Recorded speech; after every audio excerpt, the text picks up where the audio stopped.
నా పేరు Musali Satish, AITF all India tribal forum Bhadrachalam division కార్యదర్శిని.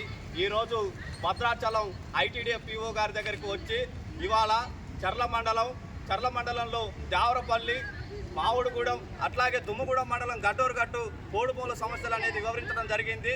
గతంలో చూసుకుంటే 1995 నుంచి వీళ్ళు సాగులో ఉన్నారు. సాగులో ఉన్న భూములను ఇవాళ గుంజుకోవాలని చెప్పి ప్రయత్నం చేస్తూ ఉన్నారు. వీళ్ళకి ఆల్రెడీ ఫారెస్ట్ వాళ్ళే కొలిసి సరిహద్దులు పెట్టించి వీళ్ళకి పట్టాలు ఇష్యూ చేశారు. అయినా కూడా ఇప్పుడు డబ్బులు డిమాండ్ చేస్తూ వాళ్ళకి పట్టాలు రానియకుండా డబ్బులు ఇస్తామే మీకు పట్టాలు ఇస్తామని చెప్పి ఆ ఎఫ్టీఓ సుజాత మేడం గారు ఇవాళ జాతి వివక్షత అనేది చూపెడతా ఉన్నది. అలా ఆదివాసీల మీద కత్తి కట్టినట్టుగా వ్యవహరిస్తూ ఉన్నది.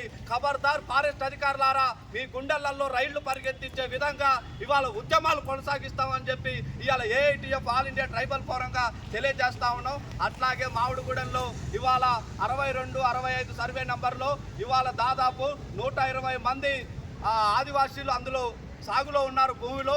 ఆ భూమి కూడా మొత్తం కూడా గుంజుకొని అందులో ఎదురు బొంగుల పంట వేయాలని చెప్పి చూస్తూ ఉన్నారు. అసలు మీరు పంట కాదు కదా, అసలు అందులో భూమిలో కూడా రానియకుండా చేస్తామని చెప్పి ఇవాళ హెచ్చరించడం అనేది జరుగుతూ ఉన్నది. ఇదే వైఖరి కనుక కొనసాగితే మాత్రం ఆదివాసీ ఉద్యమాలు కొనసాగిస్తాం. ఇట్లా ఆదివాసీల మీద ఇవాళ గడ్డూరుగట్టు చూసుకుంటే గడ్డూరుగట్టులో వేసుకున్న పత్తి పంటను మొత్తం పీకేశారు. పీకేసింది కాక ఆదివాసీ మహిళల మీద దాడులు చేశారు. ఈ దాడులు అనేది సరైనది కాదు.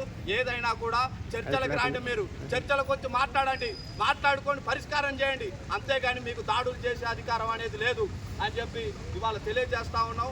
అట్లాగే మామిడిగూడెంలో ఉన్న 7 మహిళల్ని తీసుకొని పోయి మొన్న అక్రమ కేసులు పెట్టారు.